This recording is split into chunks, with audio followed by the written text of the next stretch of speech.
ಎಲ್ಲರಿಗೂ ನಮಸ್ಕಾರ. ಏನು ರೇಣುಕಾ ಸ್ವಾಮಿಯವರ ಒಂದು ಬರ್ಬರವಾದ ಹತ್ಯೆ ಆಗಿದೆ. ಅದನ್ನು ಖಂಡಿಸಕ್ಕೆ ಎಲ್ಲಾ ಸಂಘಟನೆಯಿಂದಲೂ ಮತ್ತು ಎಲ್ಲಾ ಸಮುದಾಯದ ಜನ ಈ ಒಂದು ನಮ್ಮ ಜಂಗಮ ಸಮಾಜಕ್ಕೆ ಬಂದು ನಿಂತಿದ್ದಕ್ಕೆ ನಾನು ಅಭಿನಂದನೆಗಳನ್ನು ಸಲ್ಲಿಸ್ತೀನಿ ಎಲ್ಲರಿಗೂ. ಅದರ ಜೊತೆಗೆ ರೇಣುಕಾ ಸ್ವಾಮಿ ಅವರದು ಕುಟುಂಬ ಎಂತ ಕುಟುಂಬ ಅಂತ ಈ ಚಿತ್ರದುರ್ಗದ ನಾಗರಿಕರಿಗೆ ಗೊತ್ತು. ಆದ್ರೆ ಇಲ್ಲಿ ಅವರ ಹತ್ಯೆ ಆಗಿದೆ. ಆ ಹತ್ಯೆ ನಿಜಕ್ಕೂ ಅವಮಾನೀಯ ಹಾಗೂ ಕ್ರೂರವಾಗಿ ಮಾಡಿದ್ದಾರೆ. ನನಗೆ ಒಂದು ನೆನಪಾಗುತ್ತೆ, ಬ್ರಹ್ಮಾಸ್ತ್ರ ಅಂತಂದೇಳಿ ಎಲ್ಲರೂ ಕೇಳಿದಿರಿ. ಅದು ಖಂಡಿತವಾಗ್ಲೂ ಈ ಸಮಯದಲ್ಲಿ ನನಗೆ ನೆನಪಾಗುತ್ತೆ. ಬ್ರಹ್ಮಾಸ್ತ್ರನ ಪಡಿಬೇಕಂದ್ರೆ ಅರ್ಜುನ, ಲಕ್ಷ್ಮಣ ಅವರೆಲ್ಲ ದೀರ್ಘ ತಪಸ್ಸು ಮಾಡಿ ಆ ಬ್ರಹ್ಮಾಸ್ತ್ರನ ಪಡೆದಿರ್ತಾರೆ. ಅದೇ ರೀತಿಯಾಗಿ ದರ್ಶನ್ ಅವರೇ, ನೀವು ಡಿ ಬಾಸ್ ಅನ್ನುವಂತ ಒಂದು ಪದವನ್ನು ತಗೊಂಡಿದ್ರಿ. ಆ ಒಂದು ಡಿ ಬಾಸ್ ಅನ್ನೋ ಪದ ಬ್ರಹ್ಮಾಸ್ತ್ರಕ್ಕೆ ಸಮಾನವಾಗಿತ್ತು. ಅದನ್ನ ತಗೊಂಡು ಹೋಗಿ ಬುದ್ಧಿ ಮೇಲೆ ಬಿಟ್ಬಿಟ್ರಲ್ಲ. ಯಾವ ಧರ್ಮ? ಖಂಡಿತವಾಗ್ಲೂ ಬ್ರಹ್ಮ ಕೂಡ ನಿಮ್ಮನ್ನ ಕ್ಷಮಿಸಲಾರ. ರೇಣುಕಾ ಸ್ವಾಮಿಯವರ ಹತ್ಯೆಗೆ ನ್ಯಾಯ ಬೇಕಿದೆ. ಜಿಲ್ಲಾಧಿಕಾರಿಗಳೇ, ದಯಮಾಡಿ ಕೆಳಗಿಳಿದು ಬನ್ನಿ. ಇಲ್ಲಿ ಬಂದಿರತಕ್ಕಂಥವರ ಅಹವಾಲನ್ನು ಕೊಟ್ಟು ಈ ಹಿಂದೆ ಇನ್ನು ಯಾರ್ಯಾರಿದ್ದಾರೋ ಅವ್ರನ್ನೆಲ್ಲ ಹೊರಗೆಳೆದು ಅವರಿಗೆ ಶಿಕ್ಷೆ ಆಗ್ತಕ್ಕಂತ ಕೆಲಸವನ್ನು ಮಾಡಬೇಕಾಗಿದೆ. ಅದ್ರ ಜೊತೆಗೆ ಕರ್ನಾಟಕ ಪೊಲೀಸ್ಗೆ ನಿಜವಾಗ್ಲೂ ಕೂಡ ಈ ಸಮಯದಲ್ಲಿ ನಾವು ಬಹಳ ಅಭಿನಂದನೆಗಳು ಸಲ್ಲಿಸಬೇಕಾಗುತ್ತೆ. ಅದೇ ರೀತಿ ಕರ್ನಾಟಕ ಪೊಲೀಸ್ ಮುಂದುವರಲಿ ಅಂತ ಎಲ್ಲರ ಪರವಾಗಿ ಆಗ್ರಹ ಮಾಡಿಸ್ತಾ ನನ್ನ ಮಾತನ್ನು ಮುಗಿಸ್ತಾ ಇದ್ದೀನಿ. ರೇಣುಕಾ ಸ್ವಾಮಿಯನ್ನು ಹತ್ಯೆ ಮಾಡಿದ ದರ್ಶನ್ಗೆ, ರೇಣುಕಾ ಸ್ವಾಮಿ ಹತ್ಯೆ ಮಾಡಿದ ದರ್ಶನ್ಗೆ, ಖಳನಾಯಕ ದರ್ಶನ್ಗೆ, ರೇಣುಕಾ ಸ್ವಾಮಿ ಹತ್ಯೆ ಮಾಡಿದ ಖಳನಾಯಕ ದರ್ಶನ್ಗೆ ಬೇಕೇ ಬೇಕು ನ್ಯಾಯ, ಬೇಕೇ ಬೇಕು ನ್ಯಾಯ, ಬೇಕೇ ಬೇಕು ನ್ಯಾಯ, ಶಿಕ್ಷಿಸಿ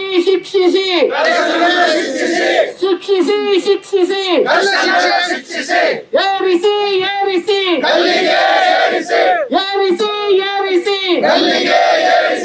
ಬೇಕೇ ಬೇಕು ನ್ಯಾಯ, ಬೇಕೇ ಬೇಕು ನ್ಯಾಯ, ಸಾವಿಗೆ ಕಾರಣದ ಖಳನಾಯಕ ದರ್ಶನ್ಗೆ, ಸಾವಿಗೆ ಕಾರಣದ ದರ್ಶನ್ಗೆ ಬೋಲೋ ಭಾರತ್ ಮಾತಾ ಕಿ. ಆತ್ಮೀಯರೇ, ಈ ದಿವಸ ಚಿತ್ರದುರ್ಗದ ಎಲ್ಲ ನಾಗರಿಕ ಬಂಧುಗಳು ನಮ್ಮ ಮಧ್ಯದಲ್ಲೇ ಇದ್ದಂತ ನಮ್ಮ ಜಿಲ್ಲೆಯ ನಮ್ಮೆಲ್ಲರ ಮಧ್ಯದಲ್ಲಿ ನಮಗೆ ಚಿರಪರಿಚಿತ ಆಗಿದ್ದಂತ ಒಬ್ಬ ಯುವಕ ರೇಣುಕಾ ಸ್ವಾಮಿಯನ್ನ ಕ್ಷುಲ್ಲಕ ಕಾರಣಕ್ಕೋಸ್ಕರ ಬೆಂಗಳೂರಿಗೆ ಕರ್ಕೊಂಡು ಹೋಗಿ ಅಜ್ಞಾತ ಪ್ರದೇಶದಲ್ಲಿ ಒಂದು ದಿನಗಳ ಕಾಲ ಪೂರ್ತಿ ಚಿತ್ರಹಿಂಸೆಯನ್ನು ಕೊಟ್ಟು ಅವನ ಪ್ರಾಣವನ್ನ ತೆಗೆದು ಕೊಲೆ ಮಾಡಿರುವಂತದ್ದು ನಿನ್ನೆ ಮಾಧ್ಯಮಗಳಲ್ಲಿ ನೋಡಿ ಸಾಮಾನ್ಯ ಜನರಿಗೆ ಇಷ್ಟು ನೋವಾಗಿದೆ ಅಂತಂದ್ರೆ, ಅವರನ್ನ ಹುಟ್ಟಿಸಿ ಬೆಳೆಸಿದ ತಂದೆ ತಾಯಿ, ಕೈ ಹಿಡಿದು ಗರ್ಭಿಣಿಯಾದಂತ ಧರ್ಮಪತ್ನಿ ಎಷ್ಟು ನೋವಾಗಿರ್ಬೇಕು ಅನ್ನೋದನ್ನ ನಾವೆಲ್ಲರೂ ಕೂಡ ಆಲೋಚನೆ ಮಾಡಬೇಕು. ಈ ಹೋರಾಟ ಈ ರೀತಿ ಸ್ಟಾರ್ ಪಟ್ಟಕ್ಕೇರಿರುವಂತವ್ರು ಕಾನೂನನ್ನ ಯಾವ ರೀತಿ ಬೇಕಾದ್ರೂ ಕೈಗೆ ತಗೋಬಹುದು, ಏನು ಬೇಕಾದ್ರೂ ಮಾಡಬಹುದು, ಏನ್ ಮಾಡಿದ್ರು ಕೂಡ ನಾವು ಅದರಿಂದ ಹೊರಗಡೆ ಬರ್ತೇವೆ ಅನ್ನುವಂತ ಅವರ ಏನು ದುರಹಂಕಾರ ಇದೆ, ಆ ದುರಹಂಕಾರವನ್ನ ನೆಟ್ಟಗೆ ಮಾಡೋದಕ್ಕೋಸ್ಕರ ನಾವು ಇವತ್ತು ಹೋರಾಟವನ್ನ ಮಾಡ್ತಾ ಇದ್ದೇವೆ. ಮತ್ತು ಈ ಹೋರಾಟವನ್ನ ನಾವು ಪೊಲೀಸ್ ಇಲಾಖೆ ಮತ್ತು ಗೃಹ ಮಂತ್ರಿಗೆ ವಿನಂತಿಯನ್ನ ಮಾಡ್ತೇವೆ, ಆಗ್ರಹ ಮಾಡ್ತೇವೆ. ನೀವೇನಾದ್ರೂ ಅವರಿಗೆ ಉಳಿಸುವಂತ ಕೆಲಸವನ್ನ ಮಾಡಿದ್ರೆ ನಮ್ಮ ಹೋರಾಟ ಇನ್ನು ರಾಜ್ಯ ಮಟ್ಟ ಪೂರ್ತಿ ಆಗುತ್ತೆ.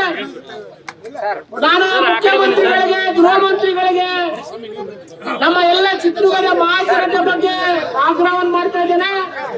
ತಾವು ಈ ಒಂದು ಸಾವಿಗೆ ನ್ಯಾಯ ಕೊಡಿಸುವಂತ ಕೆಲಸವನ್ನು ನೀವು ಮಾಡಬೇಕು. ಮತ್ತು ಯಾರ ಅಭಿಮಾನಿ ಸಂಘದಲ್ಲಿದ್ದಾರೆ ಅವ್ರಿಗೂ ಕೂಡ ಆಗ್ರಹ ಮಾಡ್ತೇನೆ, ಇವತ್ತೇ ನೀವು ಅಭಿಮಾನಿ ಸಂಘವನ್ನ ವಿಸರ್ಜನೆಯನ್ನ ಮಾಡಿ ಈ ರೇಣುಕಾ ಸ್ವಾಮಿ ನ್ಯಾಯವನ್ನು ಕೊಡಿಸುವಂತ ಕೆಲಸವನ್ನು ಮಾಡಬೇಕು ಅಂತೇಳಿ ನಾನು ಈ ಮೂಲಕ ವಿನಂತಿಯನ್ನು ಮಾಡ್ತೇನೆ.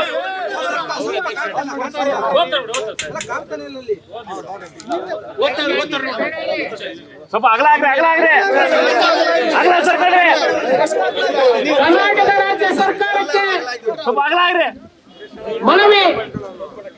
ಸನ್ಮಾನ್ಯ ಮುಖ್ಯಮಂತ್ರಿಗಳು, ಕರ್ನಾಟಕ ಸರ್ಕಾರ, ಬೆಂಗಳೂರು ಮಾನ್ಯ ಜಿಲ್ಲಾಧಿಕಾರಿಗಳ ಮೂಲಕ ಚಿತ್ರದುರ್ಗದ ರೇಣುಕಾ ಸ್ವಾಮಿ ಹತ್ಯೆ ಆರೋಪಿಗಳಿಗೆ ಕಠಿಣ ಶಿಕ್ಷೆ ಆಗುವ ಬಗ್ಗೆ, ಚಿತ್ರದುರ್ಗದ ರೇಣುಕಾ ಸ್ವಾಮಿಯು ಚಿತ್ರದುರ್ಗದ ಐಡಿಪಿ ಲೇಔಟ್ ನಲ್ಲಿರುವ ಅಪೋಲೋ ಫಾರ್ಮಸಿ ಅಂಗಡಿಯಲ್ಲಿ ಕೆಲಸ ನಿರ್ವಹಿಸುತ್ತಿದ್ದು ದಿನಾಂಕ 8/6/2024 ಮಧ್ಯಾಹ್ನದಂದು ನಾಪತ್ತೆ ಆಗಿದ್ದು ಈತನ ಮೊಬೈಲ್ ಕೂಡ ಸಹ ಸ್ಥಗಿತಗೊಂಡು ಕಾರ್ಯನಿರ್ವಹಿಸದೇ ಇದ್ದು ದಿನಾಂಕ 10/6/2024 ಸಂಜೆವರೆಗೂ ಸಂಬಂಧಿಕರ ಈತನ ಹುಡುಕಾಟದಲ್ಲಿದ್ದರು. ದಿನಾಂಕ 10/6/2024 ಸಂಜೆ ಸೋಮವಾರದಂದು ಈತನ ದೇಹವು ಕೊಲೆಯಾದ ಸ್ಥಿತಿಯಲ್ಲಿ ಬೆಂಗಳೂರಿನ ಕಾಮಾಕ್ಷಿ ಪಾಳ್ಯ ಪೊಲೀಸ್ ಠಾಣೆ ವ್ಯಾಪ್ತಿಯಲ್ಲಿ ಈತ ಬಗ್ಗೆ ಮಾಹಿತಿ ದೊರೆತಿರುತ್ತದೆ.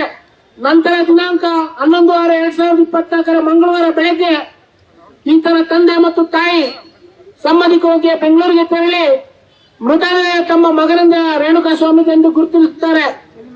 ಈತನ ದೇಹದ ಮೇಲೆ ತೀವ್ರ ಸ್ವರೂಪದ ಮಾರಣಾಂತಿಕ ಗಾಯಗಳು ಸಹ ಆಗಿದ್ದು ಈತನ ಕೊಲೆ ಆಗಿರುತ್ತದೆ. ಈತನ ಸಾವಿನ ಬಗ್ಗೆ ಈಗಾಗಲೇ ಸಂಬಂಧಪಟ್ಟಂತ ಪೊಲೀಸ್ ಅಧಿಕಾರಿಗಳು ತಕ್ಷಣ ಜಾಗೃತರಾಗಿ ಈ ಕೊಲೆಗೆ ಕಾರಣದ ಆರೋಪಿಗಳನ್ನು ಪತ್ತೆ ಹಚ್ಚಿ ದಸ್ತಗಿರಿ ಮಾಡಿ ಕಾನೂನು ರೀತಿ ತನಿಖೆಯನ್ನು ಸಹ ಕೈಗೊಂಡಿರುತ್ತಾರೆ. ಆದರೆ ಈ ಆರೋಪಿಗಳು ಸಮಾಜದಲ್ಲಿ ಶ್ರೀಮಂತ ವ್ಯಕ್ತಿಯಾಗಿದ್ದು ರಾಜಕೀಯವಾಗಿ ಬಲಿಷ್ಠವಾಗಿದ್ದು ಪೊಲೀಸ್ನವರ ತನಿಖೆಗೆ ಅಡ್ಡಿಪಡಿಸಿ ದಿಕ್ಕು ತಪ್ಪಿಸುವಂತ ರಾಜಕೀಯ ಪ್ರಭಾವದಿಂದ ತನಿಖೆಯನ್ನು ದಾರಿ ತಪ್ಪಿಸುವಂತ ಹುನ್ನಾರಗಳು ನಡೆಯುತ್ತಿವೆ ಎಂದು ವಾತಾವರಣ ಸೃಷ್ಟಿಯಾಗಿರುತ್ತದೆ. ಸದರಿ ರೇಣುಕಾ ಸ್ವಾಮಿ ತನ್ನ ತಂದೆ ತಾಯಿಯವರಿಗೆ ಒಬ್ಬನೇ ದುಡಿಯುವ ಮಗನಾಗಿದ್ದು ಈತನಿಗೆ 1 ವರ್ಷ ಹಿಂದೆ ವಿವಾಹ ಆಗಿದ್ದು ಈತನ ಪತ್ನಿ ಗರ್ಭಿಣಿಯಾಗಿರುತ್ತಾರೆ. ಇವರಿಗೆ ಈತನ ಸಾವಿನಿಂದ ಬಹಳ ತೊಂದರೆ ಹಾಗೂ ತುಂಬಲಾದ ನಷ್ಟ ಆಗಿ ತೀವ್ರತರವಾದ ನೋವುಂಟಾಗಿರುತ್ತದೆ. ಈ ಎಲ್ಲ ಕಾರಣಗಳಿಂದ ಈ ದಿನ ಎಲ್ಲ ಸಂಘಟನೆಗಳು ಮತ್ತು ನೂರಾರು ಜನ ಸಾರ್ವಜನಿಕರು ಸೇರಿ ಪ್ರತಿಭಟನೆ ಮೂಲಕ ಬಂದು ಈತನ ಕೊಲೆಯನ್ನು ತೀವ್ರವಾಗಿ ಖಂಡಿಸಿ ಈ ಮೂಲಕ ಘನ ಸರ್ಕಾರಕ್ಕೆ ಕ್ರೂರ ಕೆಲಸದಲ್ಲಿ ಭಾಗಿರುವವರ ವಿರುದ್ಧ ಪ್ರಾಮಾಣಿಕವಾಗಿ ಕಾನೂನು ರೀತಿ ತನಿಖೆ ನಡೆಸಿ ಆರೋಪಿಗಳಿಗೆ ಗರಿಷ್ಠ ಪ್ರಮಾಣದ ಶಿಕ್ಷೆ ವಿಧಿಸುವಂತೆ ಕ್ರಮ ಕೈಗೊಳ್ಳಬೇಕೆಂದು ಈ ಮೂಲಕ ಆಗ್ರಹಪಡಿಸುತ್ತಾ ಇದ್ದೇವೆ.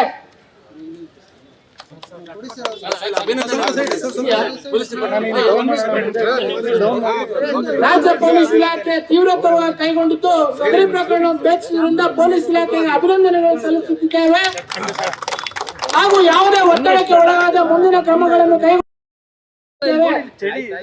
ಸದರಿ ಪ್ರಕರಣಕ್ಕೆ ಸಂಬಂಧಿಸಿದ ಆರೋಪಿಗಳಿಗೆ ಜಾಮೀನು ಸಿಗದಂತೆ ಸೆಷನ್ ನ್ಯಾಯಾಲಯ ವಿಶೇಷ ಅಭಿನಯಿಸಬೇಕೆಂದು ಈ ಮೂಲಕ ಆಗ್ರಹಿಸುತ್ತೇವೆ. ಈ ಅವಾಮನೀಯ ಕೊಲೆಯನ್ನು ತೀವ್ರವಾಗಿ ಖಂಡಿಸುತ್ತೇವೆ. ಇಂತಿ ಪ್ರತಿಭಟನೆಯಲ್ಲಿ ಭಾಗಿಯಾದಂತವರೆಲ್ಲ ನೊಂದ ಮನಸ್ಸುಗಳು. ಚಿತ್ರದುರ್ಗದ ರೇಣುಸ್ವಾಮಿ ಅವರ ಖಂಡಿಸಿ ಚಿತ್ರದುರ್ಗದ ರೇಣುಕಾ ಸ್ವಾಮಿ ಅವರ ಹತ್ಯೆಯನ್ನ ಖಂಡಿಸಿ ಆರೋಪಿಗಳಿಗೆ ಕಠಿಣ ಶಿಕ್ಷೆಯನ್ನು ವಿಧಿಸಬೇಕೆಂದು ಇವತ್ತು ಮೊನ್ನೆ NSS ಹಾಗೂ ಮಾಜಿ ಶಾಸಕರಾದಂತಹ ತ್ರಿಪಾರೆಡ್ಡಿ ಸಾಹೇಬ್ರವರು, ಮಾಜಿ ಶಾಸಕರಾದಂತಹ ಶ್ರೀಯುತ ಬಸವಣ್ಣವರು, ಅದೇ ರೀತಿ ವೀರಶೈವ ಸಮಾಜದ ಎಲ್ಲ ಮುಖಂಡರುಗಳು ಹಾಗೂ ಚಿತ್ರದುರ್ಗದ ಎಲ್ಲ ನೊಂದ ಯುವ ಮನಸ್ಸುಗಳು ಮತ್ತು ವಿವಿಧ ಸಂಘ ಸಂಸ್ಥೆಗಳು, ಸ್ವಾಮೀಜಿಯವರು, ವಕೀಲರು ಎಲ್ಲರೂ ಸಹ ಇವತ್ತು ತಾವೇನು ಮನವಿಯನ್ನು ಕೊಟ್ಟು ತಮ್ಮ ಏನು ಈ ಒಂದು ಆರೋಪಿಗಳಿಗೆ ಕಠಿಣ ಶಿಕ್ಷೆಯನ್ನು ವಿಧಿಸಬೇಕು ಅಂತ ಹೇಳಿ ಮಾನ್ಯ ಮುಖ್ಯಮಂತ್ರಿಗಳಿಗೆ ವಿಳಾಸ ಮಾಡಿ ಕೊಟ್ಟಂತ ಮನವಿಯನ್ನು ನಾನು ಸ್ವೀಕರಿಸ್ತಾ ಈ ಒಂದು ತಕ್ಷಣವೇ ಈ ಬಗ್ಗೆ ಪಾರದರ್ಶಕವಾದಂತಹ ತನಿಖೆ ಮತ್ತು ನಿಷ್ಪಕ್ಷಪಾತವಾದಂತಹ ಕಾರ್ಯವನ್ನು ಕೈಗೊಳ್ಳಬೇಕು ಅಂತ ಹೇಳಿ ಮಾನ್ಯ ಮುಖ್ಯಮಂತ್ರಿಗಳಿಗೆ ಶಿಫಾರಸು ಮಾಡಲು ಭಾಷೆ. ಧನ್ಯವಾದಗಳು.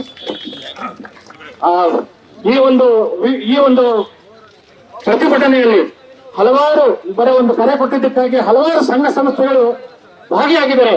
ನಿಜಕ್ಕೂ ಈ ಒಂದು ಅವರೆಲ್ಲ ಸಂಘ ಸಂಸ್ಥೆಗಳಿಗೆ ಭಾಗವಹಿಸಿರ್ತಕ್ಕಂಥ ಎಲ್ಲ ಮನಸ್ಸುಗಳಿಗೆ, ನೊಂದಿರ್ತಕ್ಕಂಥ ಮನಸ್ಸುಗಳಿಗೆ, ಎಲ್ಲ ಸಮಾಜ ಬಾಂಧವರಿಗೆ, ವಿವಿಧ ಸಂಘಟನೆಗಳಿಗೆ ಎಲ್ಲರಿಗೂ ಪೂರ್ವಕವಾಗಿರ್ತಕ್ಕಂಥ ಧನ್ಯವಾದಗಳನ್ನು ಸಲ್ಲಿಸ್ತಾ ಹಾಗೆ ವಿಶೇಷವಾಗಿ ಮಾಧ್ಯಮ ಮಿತ್ರರು ನಿರಂತರವಾಗಿರ್ತಕ್ಕಂಥ ನಿರಂತರವಾಗಿರ್ತಕ್ಕಂತಹ ಮಾಧ್ಯಮ ಮಿತ್ರರು ನಿರಂತರವಾಗಿರ್ತಕ್ಕಂಥ ಎಲ್ಲ ರೀತಿಯ ಸಹಕಾರವನ್ನು ನೀಡಿದ್ದೇವೆ. ಈ ಒಂದು ಇದು ಸಿಗೋ ತನಕ ನ್ಯಾಯ ಸಿಗೋ ತನಕ ಈ ಹೋರಾಟ ಇದ್ದೇ ಇರ್ತದೆ. ಮುಂದೆ ಸಹ ತಮ್ಮ ಸಹಕಾರ ಇರಲಿ ಅಂತೇಳಿ ಮೂಲಕ ತಮ್ಮಲ್ಲಿ ಕೋರ್ತಾ ದಯಮಾಡಿ ಎಲ್ಲ ಜಿಲ್ಲೆಯಾದ್ಯಂತ ಚಳ್ಳಕೆರೆ ತಾಲೂಕು, ಮೊಳಕಾಲ್ಮೂರು ತಾಲೂಕು, ಆಮೇಲೆ ಹೊಳಲ್ಕೆರೆ, ಹೊಸದುರ್ಗ, ಚಿತ್ರದುರ್ಗ, ಗ್ರಾಮಾಂತರ ಪ್ರದೇಶ, ಭರಮಸಾಗರ ಹೆಸರು ಹೇಳಕ್ಕಾಗಲ್ಲ. ಜಿಲ್ಲೆಯ ಎಲ್ಲಾ ಭಾಗದ ಜನರು ಸಹ ಭಾಗವಹಿಸಿದ್ರಿ. ತಮ್ಮೆಲ್ಲರ ಮನಸ್ಸುಗಳಿಗೆ ಹೃತ್ಪೂರ್ವಕವಾಗಿರ್ತಕ್ಕಂತಹ ಧನ್ಯವಾದಗಳನ್ನ ಸಮಾಜದ ಪರವಾಗಿ, ಅವರ ಕುಟುಂಬದ ಪರವಾಗಿ ಸಲ್ಲಿಸ್ತಾ ಇದ್ದೇನೆ. Thank you sir, thanks once again. News First ನಿರ್ಭೀತಿಯಿಂದ ನಿಮ್ಮ ಪರವಾಗಿ.